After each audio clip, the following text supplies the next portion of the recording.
Hey guys, welcome back to my channel. So today I'm gonna talk about a little bit about what I'm currently reading in Japanese. Well, I prefer reading novels and some books in English or sometimes in Spanish, but recently I don't know why, but somehow I'm really into reading books in Japanese because I've finally challenged myself. It's a challenge. Challenged myself. I started reading so many books of Haruki Murakami, and these books are in Japanese. So from the very first book he written when he was, I don't know when did he write this book? Maybe around he was in the middle 30 or something.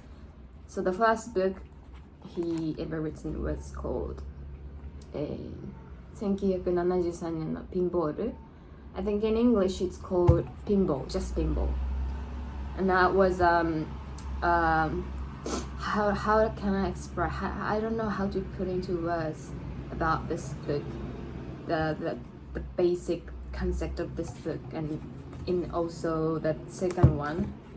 So this is actually basically these three books, Pinball and Kaze no Uta o Kike.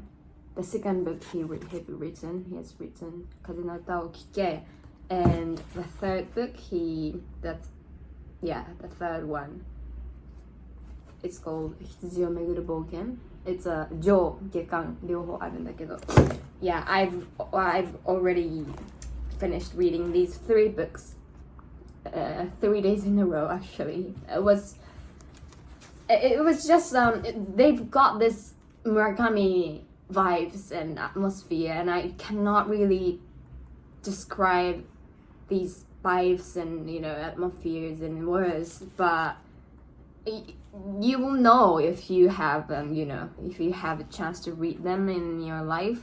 I highly recommend Murakami Haruki's books. Somehow stuck, those vibes somehow stuck in my mind for several days, and whenever I go out and for example go shopping, for go get some something, or going to the grocery shopping, and then on the way to the grocery shop, it's just a random, but I just I just see sunflowers blooming on the trees, or the people, as a bunch of students, maybe high school or junior high school student, in the jersey, jersey in Japanese school, they wear the specific type of jersey, and they're really having fun having so much fun chatting each other on the way there home, and all these kind of scenes kind of related to Murakami's books, the scenes in Murakami's books. I don't know why they all stuck in my mind, and at some point in my life, in my day or in my weeks, I constantly think about the particular scene that I found interesting in his book. That's the spirit. That's the best part. That's the interesting thing about Murakami's books. Yeah, and now I'm planning to read some Murakami's books in English. So I've ordered some of them from Mercari, and I think the postman delivered it tomorrow or maybe in a few days. So yeah. And also Murakami Haruki wrote some essays and some non-fictions, and I got these three books, essays. These are essays.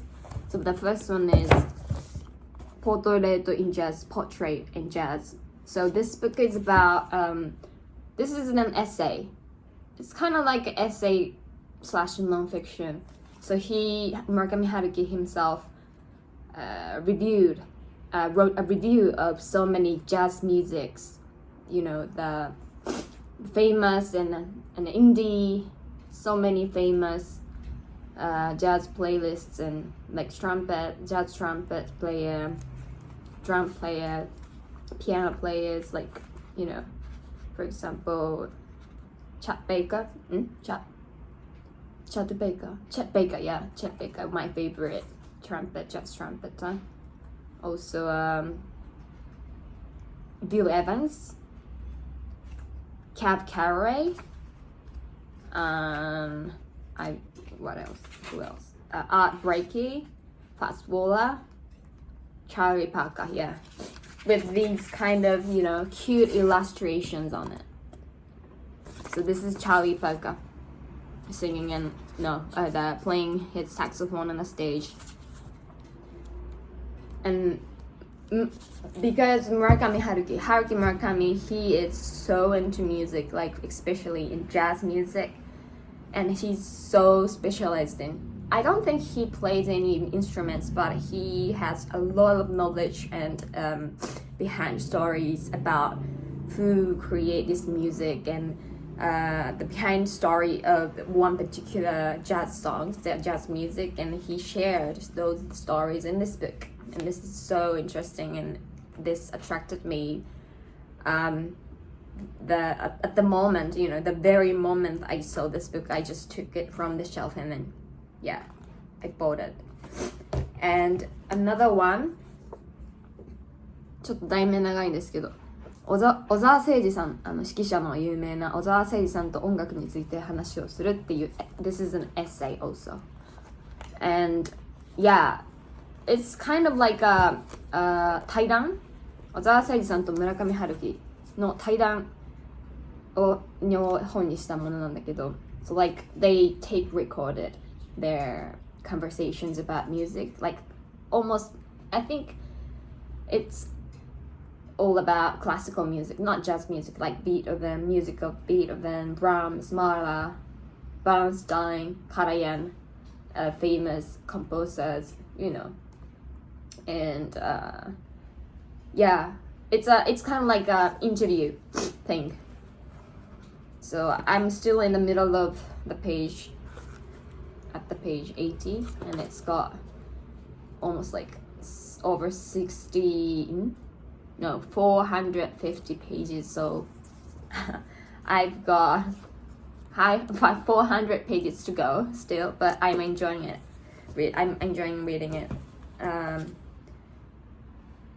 Also, there is a book called やがて悲しき外国語.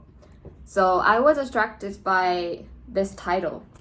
やがて悲しき外国語. しかも悲しきの漢字が it's not like a sad, but I don't know how to describe this 悲しき in English. Like a melancholy or nostalgic feelings. Yeah, it's got melancholy or nostalgic feelings in it. Yeah, it's not just sad, but it's at the same time when someone feels nostalgic and a little bit vulnerable about their life in overseas, because Haruki Murakami, he himself spent a couple of years or maybe more than decades in the United States, because he used to work at Princeton University and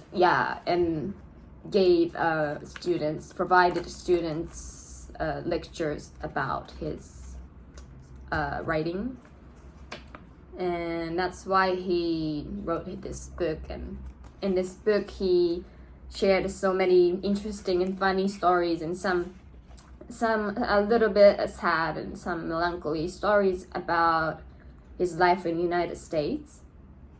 Yeah, he lives in Berkeley or somewhere, New Jersey, around that area.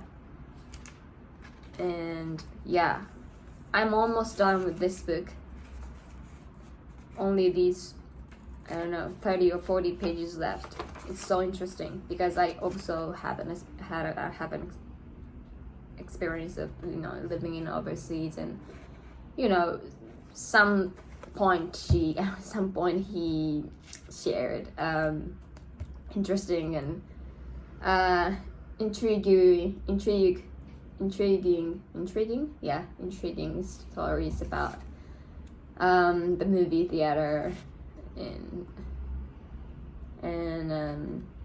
shopping at the American grocery stores, and all these little things makes me feel I'm back in New Zealand or United States. So yeah.